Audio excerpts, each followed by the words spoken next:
Graças a Paz, igreja. Hoje eu fico com a mensagem, né?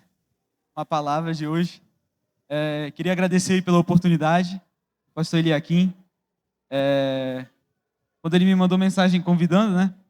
Para trazer a palavra, fiquei pensando o que eu podia trazer. E aí, naquela semana eu também estava lendo um livro e fazendo um estudo em cima de um livro. E aí eu falei, então vai ser essa a mensagem. E aí eu tentei adaptar um pouco para o tempo que nós temos aqui. Vai ser bênção, amém?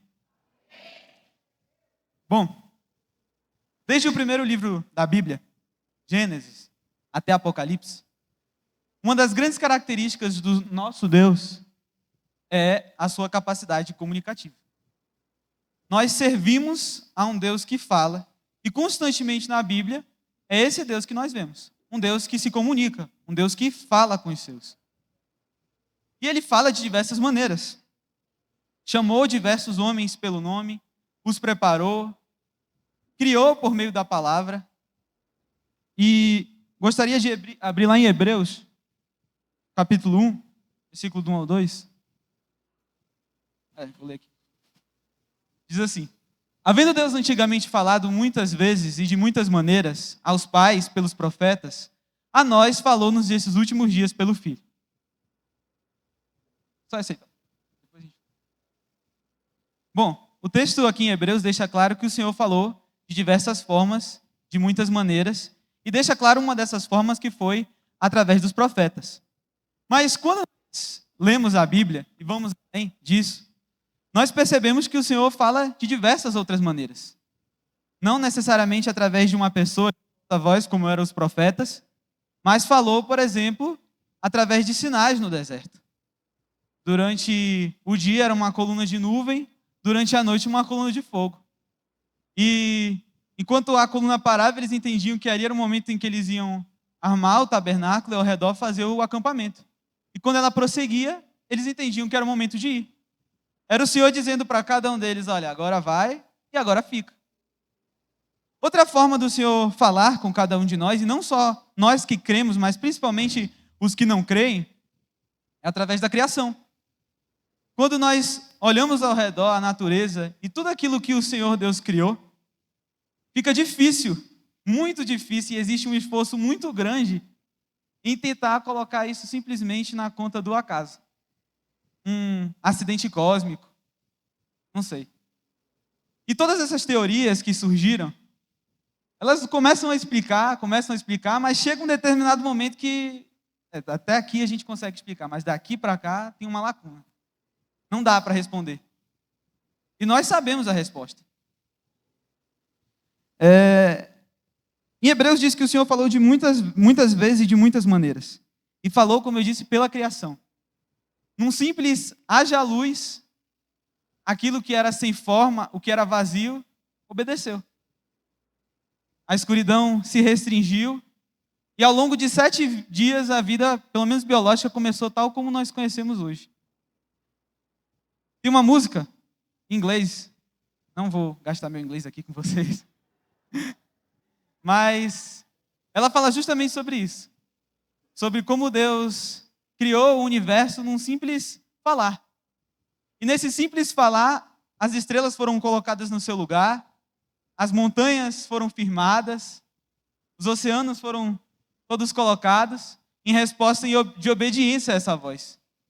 E a música faz justamente esse contraste. Se até eles ouviram esse Deus que fala, se até as estrelas obedeceram a esse Deus que fala, eu também vou. Mas quando afirmamos que Deus fala, isso não significa que Ele fala da forma como nós queremos. Existem diversas maneiras de Deus falar. Ele fala, mas não como nós queremos. Existem vezes que, mesmo esse Deus que tem essa característica clara de se comunicar e de falar conosco, permanece em silêncio. Aí a gente não entende, né? Puxa, Ele fala, nós servimos a esse Deus que fala e agora Ele permanece em silêncio. Mas esse silêncio, vindo do nosso Deus, que é um Deus que fala, ainda assim é capaz de nos transmitir algumas informações. Não é um silêncio que é um silêncio de descaso, não é um silêncio que é um silêncio simplesmente de abandono, mas é o silêncio que nos forma e nos amadurece de alguma forma. Até Jesus iniciar o seu ministério, tem aquele período intertestamentário que muitos dizem que é o silêncio de Deus, justamente pela falta ali de profetas, né? E um profeta se levantou, né, de Zacarias até Jesus, e muitos acreditam que é um silêncio de Deus. E talvez, às vezes, não é que Deus não tem nada para nos dizer, mas é que às vezes nós só não estamos prontos para ouvir ainda. E, novamente, mesmo esse silêncio vindo de um Deus que fala, ainda assim comunica uma informação e nos passa, nos ensina, nos amadurece. Eu acredito que o silêncio, sim, é uma forma do Senhor falar com cada um de nós. Então, vimos que Deus fala de muitas maneiras. Vimos que Ele fala através da criação, das Escrituras, falou por Cristo, pelo Espírito Santo e até pelo silêncio. Primeiro ponto, essa é só a introdução. Cadê o primeiro? Primeiro ponto é: Deus sempre falou. Como eu disse, uma dessas grandes características é que Ele sempre se comunica. Mas por quê? Porque Ele nos ama. Deus sabe, Ele nos ama e, acima de tudo, nos conhece. Sabe que sem o seu falar, que sem o seu direcionamento, nós estamos perdidos. Então Ele fala porque nos ama.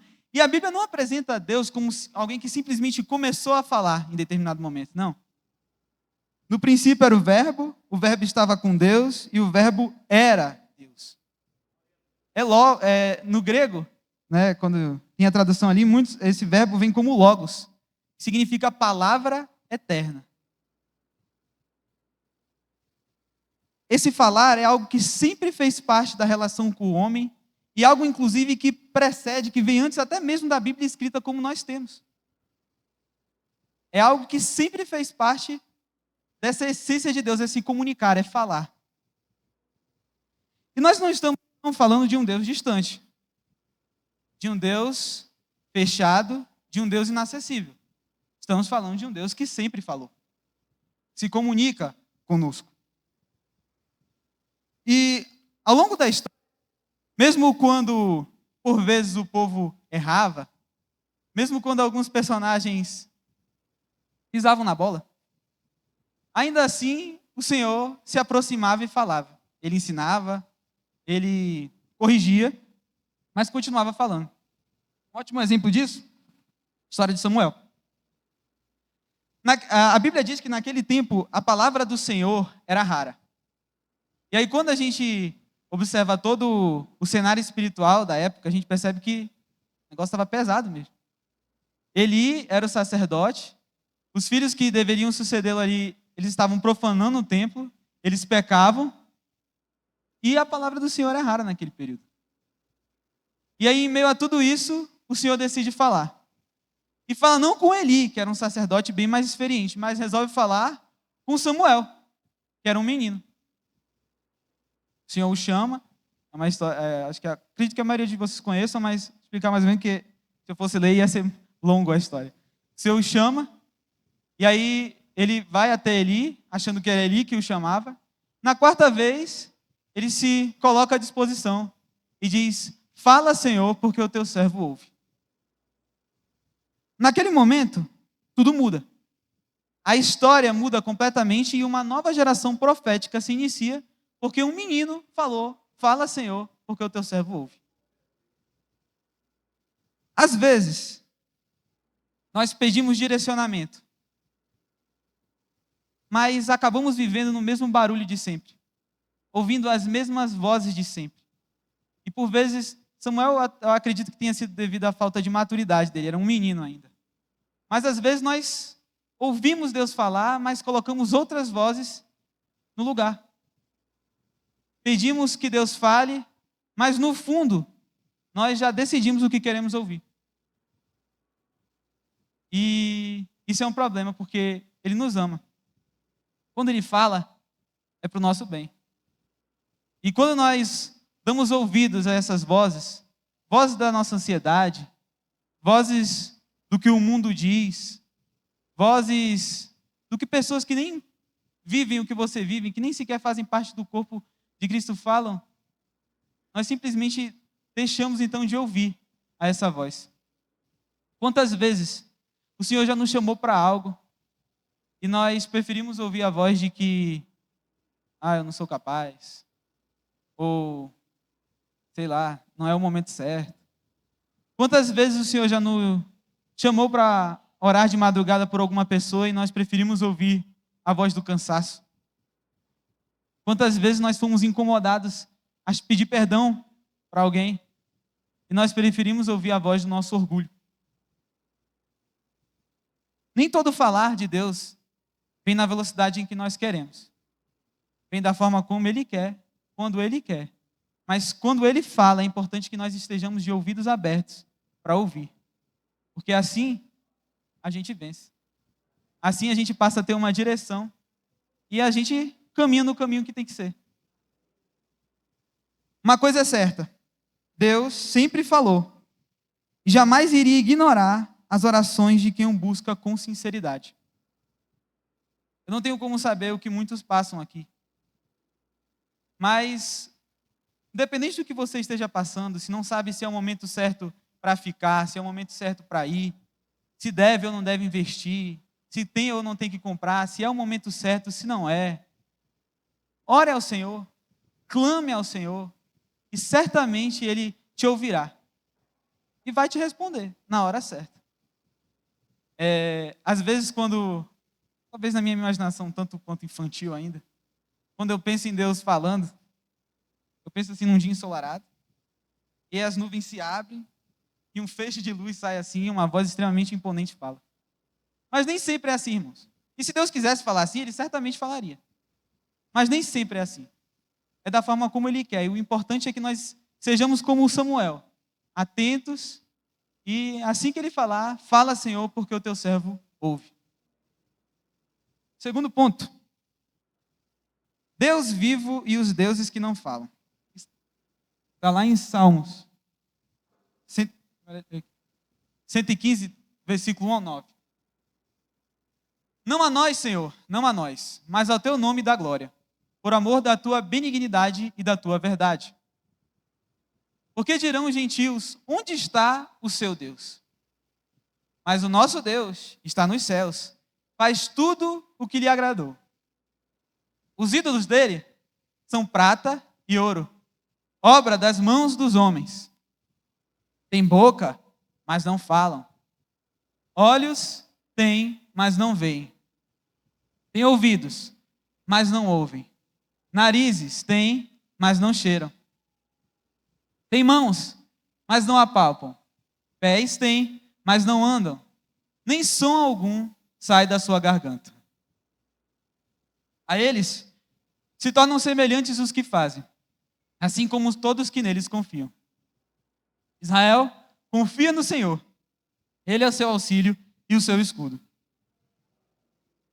É um texto que geralmente é utilizado para pregações que fazem referência à idolatria. E sim, com certeza é sobre isso o texto. Mas esse texto, ele também traz uma diferença clara entre um Deus, que é o nosso Deus, e aqueles ídolos. O salmista começa, quase que zombando dos deuses deles, né? Ele começa dizendo, olha, o nosso Deus está nos céus e faz tudo o que lhe agrada. Nós servimos a um Deus que age, a um Deus que governa, um Deus que destrói, que constrói na hora que Ele quer. Um Deus que intervém e que se comunica, e que fala na hora que Ele quer. E aí o salmista continua, olha, esses a qual vocês servem são obras de mãos humanas, feitas de prata e ouro. Eles têm mãos esculpidas, mas não podem tocar. Têm olhos, mas são incapazes de ver. Têm narizes, mas não cheiram. Têm boca, mas não falam. Eles têm garganta, mas som algum sai de suas bocas. O meu Deus, talvez não esteja aqui presente fisicamente, talvez não dê para tocá-lo. Ele está nos céus e ainda assim faz tudo o que lhe agrada. Ele vai falar, ele vai comunicar na hora que ele quiser. Faz tudo e que lhe agrada. Agora esses que vocês servem, esses estão com nada. E aí, o texto continua. Tornam-se semelhantes a eles os que fazem e todos que nele confiam. Nós nos tornamos parecidos com aquilo que nós adoramos. quando nós depositamos nossa fé em qualquer um, em qualquer coisa, quando nós adoramos a qualquer um, em qualquer coisa que não seja aquele que nos traz palavras de vida eterna, nós estamos fadados a viver sem direção, a se perder. E por isso, nós às vezes esperamos que estruturas, métodos, líderes ou números nos digam o que só Deus pode dizer. E aí o Salmo termina chamando o povo à confiança. É o versículo, é o último versículo. Confiai no Senhor, Ele é o seu auxílio e o seu escudo. A confiança não é um sentimento, é uma escolha. Você precisa escolher ouvir a esse Deus. É escolher ouvir a esse Deus que fala, mesmo diante de outras vozes. É escolher depender desse Deus que fala, e não somente de ídolos, ou coisas que nós colocamos no lugar de Deus e que não pode, e só ocupam espaço. Ou quando falam é simplesmente para nos desviar do caminho, é para fazer-nos tropeçar. Continuando, vamos ao ponto 3. Uma só voz, um só corpo. A palavra de Deus é, com certeza, uma das principais formas do Senhor se comunicar com cada um de nós. Quando nós abrimos a Bíblia, nós não estamos simplesmente diante de textos antigos que foram achados e que foram traduzidos. É mais que isso. Nós nos colocamos diante de uma voz viva que fala com cada um de nós. Que não só falou, mas que continua falando. E essa palavra, ela fala de maneira suficiente a gerar unidade. Se essa palavra é uma questão lógica, se a palavra ela nos dá uma direção, todos nós lemos a mesma palavra, então, em tese, todos nós seguimos na mesma direção. Ela fala de maneira suficiente a gerar essa unidade. E, eu acho que eu não coloquei no esboço, mas eu até falei sobre isso na célula, é lá em Efésios, capítulo 4, do versículo 4 ao 6. O apóstolo Paulo diz assim, ó: há um só corpo e um só espírito, como também fostes chamados em uma só esperança de vossa vocação. Um só Senhor, uma só fé, um só batismo, um só Deus e Pai de todos, o qual é sobre todos, por todos e em todos. A palavra fala de maneira suficiente a gerar unidade. E quando Paulo fala aqui sobre a igreja de Éfeso, era uma igreja que tinha gentios, que tinha judeus, que tinham histórias diferentes, culturas diferentes, mas ainda assim ele afirma que há um só. Um só corpo, um só espírito e um só Senhor. A própria unidade da igreja é uma das grandes evidências de que Deus ainda fala. Se ele simplesmente tivesse parado de falar, se a Bíblia, a qual nós lemos, tivesse perdido a autoridade, e se ela fosse só mais um texto antigo, só mais um conto de fadas, a igreja já teria se fragmentado há muito tempo. Mas mesmo depois de tantas gerações, mesmo depois de tanto tempo, e mesmo depois de tantos conflitos, a igreja permanece de pé. E amém por isso. Por quê? Por que a igreja permanece de pé? Porque existe essa voz do pastor que chama ao centro. João 10, 27 diz assim: as minhas ovelhas ouvem minha voz, eu as conheço e elas me seguem. Ele não diz ouviram a minha voz, ele diz ouvem a minha voz. Significa que ele continua falando e a igreja continua ouvindo. A unidade do rebanho é a evidência da voz desse pastor, desse Deus que nós servimos. Se hoje nós temos igrejas em tantos lugares do mundo, aqui no Brasil, na América como um todo, na África, na Europa, Ásia e tantos outros lugares, confessando o mesmo Senhor, isso é uma prova viva de que todos nós estamos ouvindo ao mesmo Deus. É um só Deus falando, é um só Espírito que convence, não são vários espíritos diferentes falando em pessoas diferentes, não, é um só. E os discípulos eram prova viva disso. Eles eram completamente diferentes. Eles tinham histórias diferentes. E eu tenho certeza que por vezes eles deviam assim ter uns confrontos ali, uns desentendimentos, porque eles eram diferentes, tinham profissões diferentes, talvez opiniões diferentes. Mas quando Cristo falava, todos eles paravam para ouvir. Existia esse pastor que os unia, e o ponto de interseção entre eles, o que fazia eles juntos não era um temperamento, não era o passado deles, nem muito talvez a forma como eles pensavam, as opiniões, não, era Cristo. Depois que a multidão não entende muito bem o que Jesus havia dito sobre ele ser o pão da vida, a multidão começa a ir embora, e aí Jesus olha para os discípulos e pergunta: vocês não vão com eles? E aí Pedro responde: Senhor, para onde iremos nós, se só tu tem palavras de vida eterna? Não tem outro caminho, não tem outra direção, não tem outro lugar para ir. É só Ele. E que nós possamos ouvir a essa voz. O pastor Jafar nem está aqui. Vamos para o ponto 4. Deus falou plenamente em Jesus Cristo. E por isso Ele ainda fala. Queria voltar para o texto que deu do início, que é em Hebreus, capítulo 1, versículo do 1 ao 2. Havendo Deus antigamente falado muitas vezes e de muitas maneiras, a nós falou-nos nesses últimos dias pelo Filho. O autor de Hebreus deixa bem claro que o Senhor falou de muitas formas e de muitas maneiras. E uma dessas formas foi através dos profetas. Mas a lei e os profetas apontavam para algo muito maior: Jesus.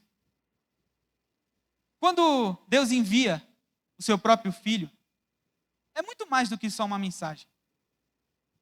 Ele está deixando de forma bem clara e nítida quem Ele é e o que Ele pretende para a humanidade. Jesus é essa revelação mais completa que nós temos de Deus.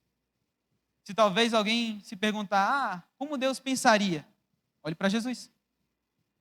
Como Deus agiria? Olhe para Jesus. Ele quer nos salvar, quer nos condenar? Olhe para Jesus. Ele é a revelação mais completa de Deus. A vida de Cristo nos mostra de forma concreta quem é Deus. E se Deus falou plenamente em Jesus e nós cremos nisso, se nós cremos que Ele morreu e ressuscitou por nós e que, portanto, vive, então nós também temos de crer que tudo que foi dito, todos os ensinamentos, não ficaram no passado. Não quer dizer, portanto, nós não precisamos de nada novo, não precisamos de uma nova mensagem, não precisamos de um novo Messias. Não, já foi dito. E quando eu digo que não precisamos de nada novo, não é porque Deus se calou e Ele não pode falar, não. É porque o que precisava ser dito, tudo o que precisávamos saber, acerca de, pelo menos o que nós precisamos saber até o momento em que nós estamos na Terra, porque com certeza Deus é muito superior e tem muitas mais coisas para nos revelar, mas aqui na Terra, o que nós precisamos saber sobre quem Deus é, tudo o que nós precisamos saber sobre salvação, já foi dito no Filho. O Evangelho continua eficaz, o Evangelho continua válido, continua atual. E a questão, talvez, é se nós estamos ouvindo e respondendo ao que Ele já declarou de forma clara em Jesus. Não é que Ele parou de falar, Ele continua falando por meio do Filho. Onde é que eu acho isso? Lê os evangelhos. Você vai entender como era a vida de Jesus, como Ele se comportava, como Ele pensaria, como Ele agiria. E está aqui na nossa Bíblia. Está na nossa casa. Talvez a pergunta seja se nós realmente estamos buscando seguir o maior exemplo de homem que já existiu e praticando os ensinamentos que Ele nos deixou. Ele falou plenamente em Jesus. E se nós cremos que Cristo vive, então também devemos crer que Ele continua falando por meio do Filho, através da palavra. Deus segue falando por meio do Evangelho e da verdade que foi manifestada em seu Filho. Para nós concluirmos, ao longo de toda a Escritura, vemos que Deus fala. Falou pela criação, falou pela lei, falou pelos profetas, falou plenamente em Jesus. E porque Cristo vive, essa voz não ficou no passado. Ela continua presente por meio da sua palavra. O problema não é a falta de direção. O problema, muitas vezes, são os excessos de vozes e ruídos. Deus não deixou a igreja sem orientação. Ele já revelou sua vontade em Cristo. O evangelho continua sendo suficiente, claro e vivo. Não precisamos ficar correndo atrás de novidades, mas precisamos permanecer ouvindo e obedecendo a voz do nosso Senhor. Porque Ele ainda fala. Nos próximos dias, nos próximos domingos, outros jovens estarão subindo aqui. Talvez você olhe para eles e não dê nada, assim como talvez você tenha olhado para mim. Mas conheço cada um deles. E garanto que quando o Senhor quer falar conosco, Ele fala da forma como Ele quer. Ele pode, talvez na minha imaginação infantil, ver algumas nuvens se abrindo e um feixe de luz falando. Ele pode falar através de sinais, através de uma coluna de nuvem. E Ele pode falar através de jovens. E graças a Deus pela nossa igreja, porque nós temos essa oportunidade de aprender. Nós ainda temos muito a aprender com cada um de vocês, mas ouçam o que eles têm a dizer. Ouçam o que o Senhor tem colocado nos corações deles e o que eles vão trazer até vocês. Em Apocalipse, nós vemos, quando João escreve às igrejas, ele sempre dizia, quem tem ouvidos para ouvir, ouça o que o Espírito diz à igreja. E é isso. Esse versículo é muito mais do que só uma fala qualquer que ele falava. Não, isso era um chamamento contínuo à igreja para que ela continuasse atenta à voz de Deus. Então, quem tem ouvidos para ouvir, ouça o que o Espírito diz à igreja. E certamente Ele vai usar cada um desses jovens. E é isso. Graças a Deus. Muito obrigado pela oportunidade.